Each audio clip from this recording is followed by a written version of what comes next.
ব্যাপক উৎসাহ উদ্দীপনায় জ্যামাইকা বাংলাদেশ ফ্রেন্ডস সোসাইটির ২৫ বছর পূর্তি পালন করা হবে, এজন্য চলছে প্রস্তুতি।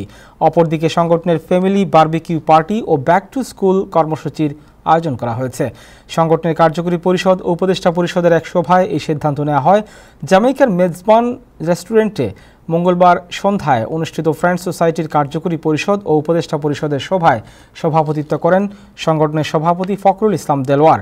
সভায় প্রধান উপদেষ্টা এবিএম ওসমান গনি সহ অন্য উপদেষ্টারা ও কার্যকরী পরিষদের কর্মকর্তারা উপস্থিত ছিলেন। সভা পরিচালনা করেন সাধারণ সম্পাদক এনায়েত মুন্সি।